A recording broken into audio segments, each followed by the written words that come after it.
ఆ కళ్ళు పీకేయగలను. పీకేటువంటి ఏకంగా ఆడ నేను లేపేయగలను.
రామనం బుల్లెట్ తెగింది, పిక్ చేసుకోండి.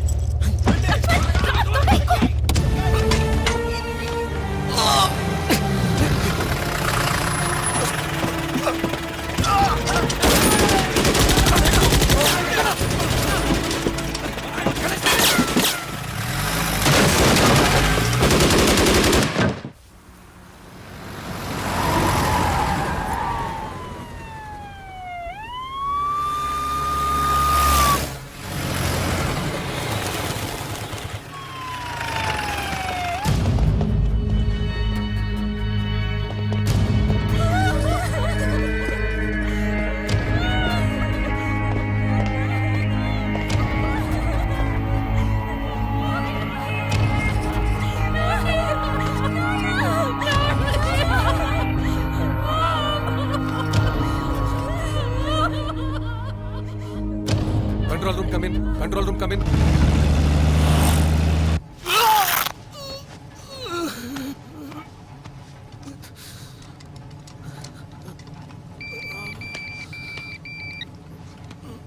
అన్నా, ఎంపీ చనిపోయాడా? అవును, మన వాళ్ళు ముగ్గురు చనిపోయారు. ఓ గాడ్. రామ్దాస్ అనే బుల్లెట్ తగిలింది. ఇప్పుడు ఎలా ఉంది? మేనేజ్ చేస్తున్నాం. మీరు ఒక నాస్ట్రేజ్గా తీసుకున్నారు కదా? ఎస్కేప్ అవడానికి తీసుకున్నాం. అతని పేరు Jayadev. Is a prominent journalist. మన సింపథైజరా? కాదు, సిటీ దాటేంతవరకు సేఫ్గా పెట్టుకోండి. దాటడానికి ఉపయోగపడతాడు. ఆ తర్వాత మీ ఇష్టం. అలాగే. సిటీ అంతా సీల్ ఆఫ్ అయిపోయింది. త్వరగా సిటీలో మన హైడౌట్కి చేరిపోండి. నేను మళ్ళీ ఫోన్ చేస్తాను. అండ్ వన్ మోర్ థింగ్, నీ శాటిలైట్ ఫోన్లో తప్ప వేరే ఏ ఫోన్లోనూ నన్ను కాంటాక్ట్ చేయొద్దు. ఓకే. ఈ రోజు ఉదయం ఎంపీ జంగయ్య ఇంట్లో కాల్పులు జరిగాయి. ఈ కాల్పుల్లో ఎంపీ జంగయ్యతో పాటు పలువురు మరణించినట్టు తెలిసింది. అయితే కాల్పులు ఎవరు జరిపారు, ఎందుకు జరిపారు అనే విషయాలు తెలియాల్సి ఉంది. ఈ సంఘటనలో కాల్పులు జరిపిన దుండగులు అక్కడే ఉన్న ఆంధ్రవాహిని పత్రిక విలేఖరి జయదేవ్ ని హాస్టేజ్ గా తీసుకున్నారని తెలుస్తోంది. దీనిపై పోలీసులు ఇప్పటికే దర్యాప్తు ప్రారంభించారు. నగర కమిషనర్ సంఘటన స్థలానికి చేరుకుని పరిస్థితిని సమీక్షిస్తున్నారు. పలువురు నాయకులు వెంకయ్య గారి ఇంటికి చేరుకుని ఆయన కుటుంబానికి తమ ప్రగాఢ సంతాపాన్ని తెలియజేశారు.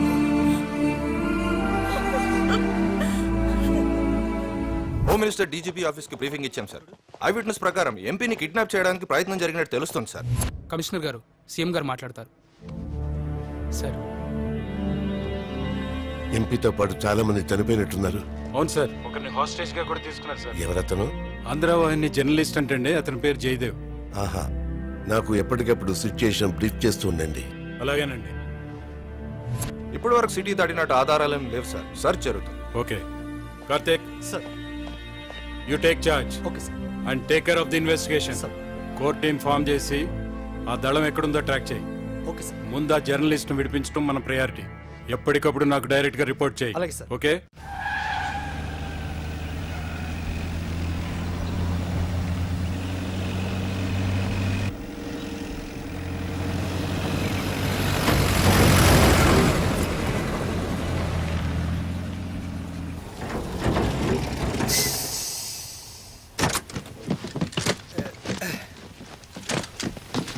संभाल के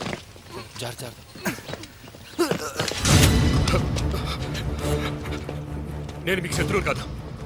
నన్ను వదిలేయండి. నన్ను వదిలేయండి. గన్నొదులుతావా చంపనా? నేను ఎవరికి అన్యాయం చేయలేదు. నేను మీకు ఎవరికి శత్రువు కాదు. మీ గురించి ఎవరికి చెప్పను. గన్నొదులు. గణేష్,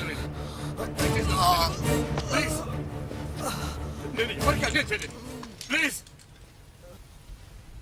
బిల్లు,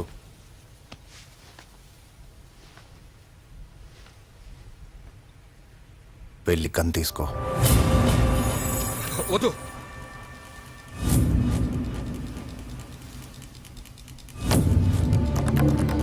రావద్దు. దగ్గర రావద్దు. కాల్ చేస్తాను. వద్దు వద్దు రావద్దు. కాల్ చేస్తాను. కాల్ చే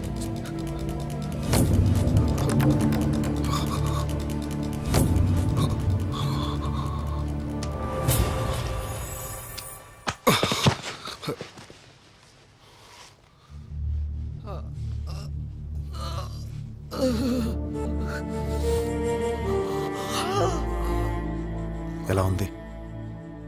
హాస్పిటల్కి తీసుకుపోవాలి. హాస్పిటల్కి వెళ్ళడం రిస్క్.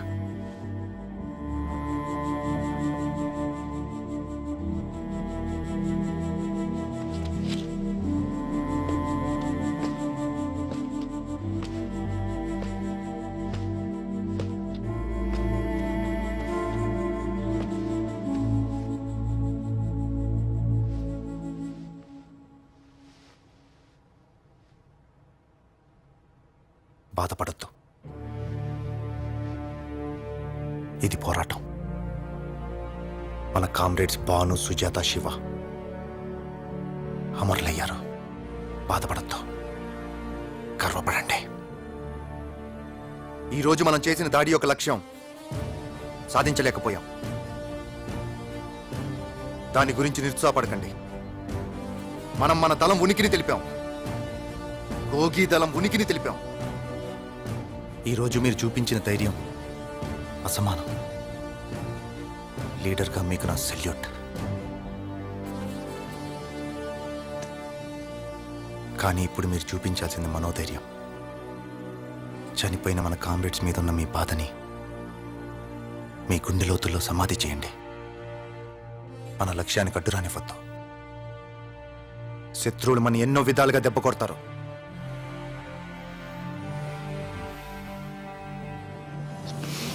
మనం సైనికులం. మన గమ్యం చేరేదాకా, మన లక్ష్యం సాధించేదాకా మనం లొంగకూడదు.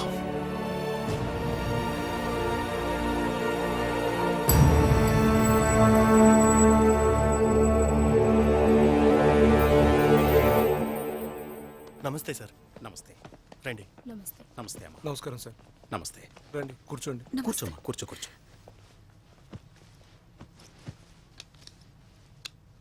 చూడమ్మా, మా జర్నలిస్టులంతా మీతో ఉన్నా. మీరేం భయపడకండి. మేము ఆల్రెడీ వాళ్ళని కాంటాక్ట్ చేయడానికి మా రూట్స్లో మేము ట్రై చేస్తున్నాం. ఇంతకు ముందు కూడా ఇలాంటివి జరిగాయి. జయదేవ్ గురించి వాళ్ళు ఎంక్వైరీ చేస్తారు. మా ఉద్దేశం ప్రకారం ఎటువంటి హాని చేయకుండా వదిలేస్తారు. మీరు వర్రీ కావద్దు. మీరు ధైర్యంగా ఉండండి సునీత గారు.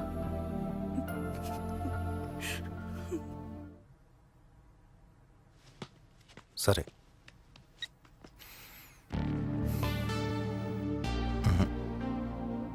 మనం ప్లాన్ చేసిన కర్నూలు రూట్లో ఇప్పుడు నల్లమల చేయడం కష్టం.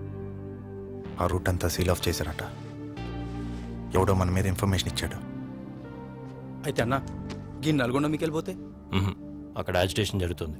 పారామిలిటరీ ఫోర్సెస్ ఉన్నాయి. అన్నా, మనం నార్కెట్పల్లి నుంచి దుర్గి, ఏల్చూరు, వినుకొండ మీదుగా డోర్నాల్ వెళ్తే మన బేస్ క్యాంపు చేరిపోతాం. అవునన్నా. అలా వెళ్ళగలమా? వెళ్ళగలవన్నా. నాది ఈ ప్రాంతమే కదా. పోలీసు వాళ్ళని అరెస్ట్ చేయడానికి వచ్చినప్పుడు నేను ఈ దారి గుండానే నల్లమల చేరింది. కాకపోతే 3 రోజులు అనుకున్నది 4 రోజులు పడుద్ది అంతే. ఒక్కరోజు ఎక్కువ. సరే వెళ్దాం. 4 రోజుల పెద్దన్న పరిస్థితి బుల్లెట్ లోపలనే ఉందన్నా. అన్నా, మనం వెళ్ళేది రాళ్ళగుట్ట పక్క నుంచే. టాటా బాగానే ఉన్నాడు కదా, ఆయనకే చూపిద్దాం. వద్దు. ఈ ఇన్సిడెంట్ తర్వాత పోలీసులు ఆ ఊళ్ళ మీద నిఘా పెంచుతారు. మనల్ని ఈజీగా ట్రాక్ చేయగలరు. బేస్ క్యాంప్ చేరే ట్రీట్మెంట్ చేద్దాం. రహనా, 4 రోజులు పర్లేదు కదా? ఏ మెడిసిన్స్ కావాలో చెప్పు, తెప్పిస్తాను. అచ్చా. ఈ విషయం అజిత్కి ఇన్ఫార్మ్ చేస్తాను. నేను విరోధిని కాదు. నన్ను వదిలేయండి ప్లీజ్. నేను మీ విరోధిని కాదు. నన్ను వదిలేయండి ప్లీజ్. ఏంట్రా? నేను జంగ చేస్తున్న కరప్షన్, ఎక్స్ప్లోటేషన్ గురించి ఎక్స్పోజ్ చేశాను. నన్ను చాలా మంది యాంటీ ఎస్టాబ్లిష్మెంట్ అంటారు. Anti establishment? మా పోరాటానికి సపోర్ట్గా ఒక్క ఆర్టికల్ రాసావా?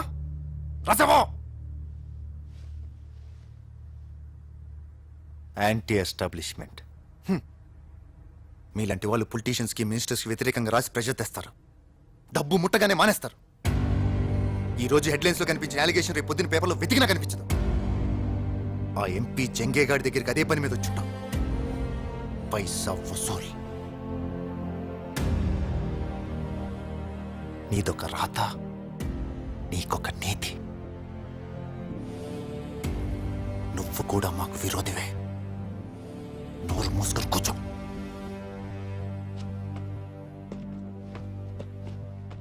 వీణేం చేద్దాం మరి? సింపథైజర్ కాదని తెలిసింది కదా, చంపేద్దాం. బ్యాడ్ అవుతుందేమో. మనం ఏంటో తెలుస్తుంది.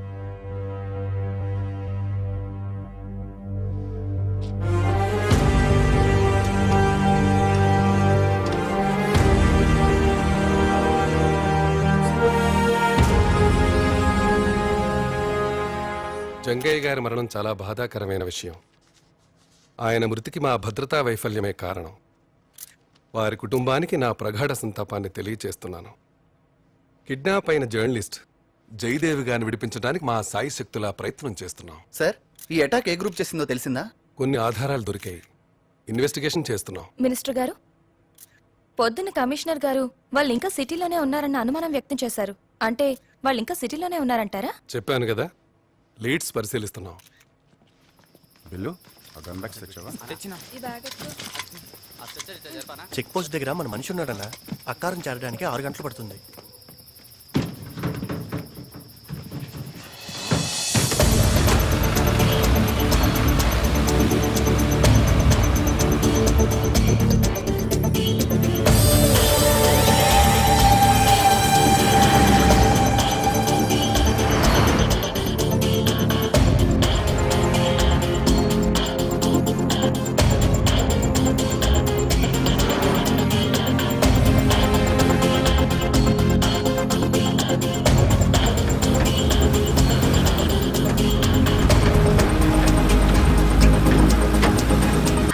అది వెరీ గుడ్. మీ హెడ్ మాస్టర్ గారు నన్ను కలిసినప్పుడల్లా ఈ స్కూల్లో సౌకర్యాలు బాగాలేవు, హాస్టల్లో వసతులు బాగాలేవు, మీ గవర్నమెంట్ తరఫున ఏదైనా హెల్ప్ చేయమని అడుగుతుంటారు. మాస్టర్, మన గవర్నమెంట్ కదపటం, వాళ్ళు చేయటం చాలా టైం పడుతుందండి. కాబట్టి ఈ స్కూల్ సౌకర్యాల కోసం నేనే ₹1 కోటి రాబోతున్నాను. ₹1 కోటి? చప్పట్లు చప్పట్లు చప్పట్లు. Thank you sir thank you చప్పట్లు చప్పట్లు చప్పట్లు.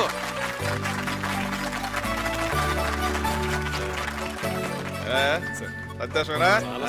ఏంటి? రండమ్మా, ఫోటో దిగుతారా?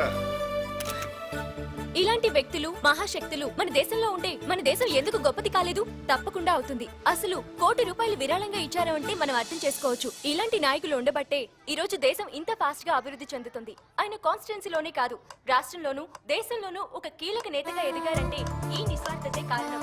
మచ్చలేని ఆయన రాజకీయ చరిత్ర యువతరానికి ఆదర్శంగా చూడు చూడు, నీ ఫేవరెట్ పొలిటీషియన్ జంగయ్య నిన్నొక స్కూల్కి వెళ్ళి ఏం చేశాడో తెలుసా? ఏం చేశాడు? బెంచీలు కుర్చీలు ఎత్తుకొచ్చాడా? ₹1 కోటి విరాళం ఇచ్చాడు. ఇస్తాడు. ఎందుకు ఇవ్వడు? ప్రజల దగ్గర దొబ్బిందే కదా. ఈ రోజు ఆయన ఇంటర్వ్యూ చేయబోతున్నావు కదా, అడుగు. పిలిచింది ఇంటర్వ్యూ కాదు, ఆ పేరుతో కాంప్రమైజ్ కి. ఓ, అతని మీద నువ్వు రాసిన ఆర్టికల్స్ కి రియాక్షనా? 500 కోట్లు సంపాదించాడు కదా. ఇంత రేంజ్ లో కరప్షన్ జరుగుతుంటే గవర్నమెంట్ ఏమీ స్ట్రాంగ్ యాక్షన్ తీసుకోదా? Is it blind? ఈ దేశంలో లక్షల కోట్లు స్కాములు జరుగుతున్నాయి. వాటి గురించి అడిగే దిక్కు లేదు. ఈ 500 కోట్లు ఒక లెక్క.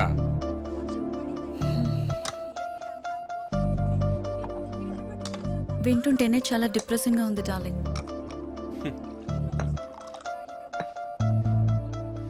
అలాంటి విలన్స్ తో పోరాడడానికే కదా మాలాంటి హీరోస్ ఉంది.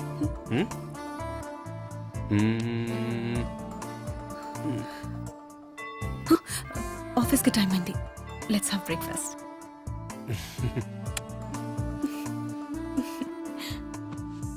ఇగో ఆ టేబుల్ అక్కడ పెట్టవే. అలాగే సార్. ఆ క్లాత్ నలుగుతాయి, కుర్చీలు సర్దన్నయ్యా. ఏంటి అడావుడి? ఈ రోజు ఎంపీ సార్ కూతురు ఎంగేజ్మెంట్ అండి. ఓ, మా పని కొంచెం అయ్యేది చూడండి సార్. అలాగే ఢిల్లీలో పార్లమెంట్ జరుగుతున్నప్పుడు మినిస్టర్ గారితో మాట్లాడి సెట్ చేస్తాను. అలాగే. పని అయిపోతుంది, మీరు వెళ్ళిపోయి వచ్చాను. ఉంటాను సార్. నమస్తే. వస్తాం సార్. నమస్తే. రండి నా ప్రియమైన శత్రు గారు, బాగున్నారే? భలేవారే, నేను మీకు శత్రువు ఏంటండి? కాకపోతే ఏంటయ్యా, నా అపోజిషన్ లీడర్లు కూడా నువ్వు నా మీద చేసిన అటాకులు చేయలేదు. నువ్వు నా శత్రువు గారేంటి? ఇది నా వర్క్. యాండి, గవర్నర్ గారికి ఒకసారి గుర్తు చేయమని వాళ్ళ పిఎక్ చెప్పారా? చెప్పేవేటయ్యా? చెప్పానమ్మా, అందరికీ చెప్పాను. సీఎం గారి ఆఫీసులో పిఏ కూడా చెప్పాను. వస్తామని కన్ఫర్మేషన్ కూడా ఇచ్చారమ్మా. ఓకే. సరే, నువ్వు వెళ్ళి 2 కాఫీ పంపించు. సరే సరే. రా కూర్చో. ఏ విషయం మీద ఇంటర్వ్యూ చేయమంటారు? నా గురించి డైలీ సీరియల్ లాగా రోజు ఏదో ఒకటి రాస్తానన్నావు కదయ్యా. ఇల్లీగల్ మైనింగ్, రోజు వుడ్ స్మగ్లింగ్, ఏజెన్సీ ల్యాండ్ కబ్జాలు చేశారని చెప్పి 500 కోట్లు సంపాదించాను నేను. నెగిటివ్ గా తప్ప పాజిటివ్ గా రాసే వ్యక్తి. చాలా సంఘ సేవ చేశాను నేను. నా నియోజకవర్గాన్ని ఎంత డెవలపింగ్ చేశాను తెలుసా నీకు? వాటి గురించి నువ్వు రాయట్లా. అంతెందుకు, నిన్నటికి నిన్న ₹1 కోటి విరాళం ఇచ్చా తెలిసేటి నీకు. అదే అలా నవ్వుతావేటి? 10 ఏళ్ల క్రితం మీరు ఒక స్కూల్ టీచర్, 4000 జీతం. ఈ రోజు ₹1 కోటి విరాళం ఎలా ఇవ్వగలిగారు? సరేనయ్యా, ఈ డొంకతీడు ఎందుకు గానీ ఎంత కావాలేటి? రాతలు మార్చి సంపాదించాల్సిన అవసరం నాకు లేదు. వస్తే రాయటం మానంటావు. నువ్వు రాసి ఏంటంటే సాధించేది? జనం నువ్వు రాసింది పొద్దుట చదువుతారు, సాయంకాలం పొగోడి పట్టం కట్టుంటారు తెలుసా నీకు? అటువంటప్పుడు మీకెందుకండి టెన్షను? నీ రాతలో నా రాజకీయ ఎదుగులు అంత మంచిది కాదు. నా ఇమేజ్ని డ్యామేజ్ చేస్తున్నాయి. నా రాజకీయ భవిష్యత్తు ఎంత గొప్పగా ఉండబోతుందో తెలుసు కదా నీకు? నాకు నా దేశ భవిష్యత్తు ముఖ్యం. సిల్లిగా మాట్లాడకు, ముందు నీ గురించి ఆలోచించుకో. ఇది కర్మభూమి కదటయ్యా, ఏం జరిగినా వాళ్ళ కర్మని పడి ఉంటారు. కర్మ అనుకోవట్లేదు, తుపాకీ పట్టుకుంటున్నారు. మీ నియోజకవర్గంలో నక్సల్ మూమెంట్ కారు చిచ్చులు అంటుకుంటోంది. తిండి గింజలు పండించాల్సిన రైతులు, అడవుల్ని నమ్ముకున్న గిరిజనులు, స్టూడెంట్స్, ప్రొఫెషనల్స్ మరెంతో మంది ఇందులో ఇన్వాల్వ్ అవుతున్నారు. ఆపో, ఏం బెదిరిస్తున్నావేంటి? అన్నలు మీ మీద కన్నేశారు.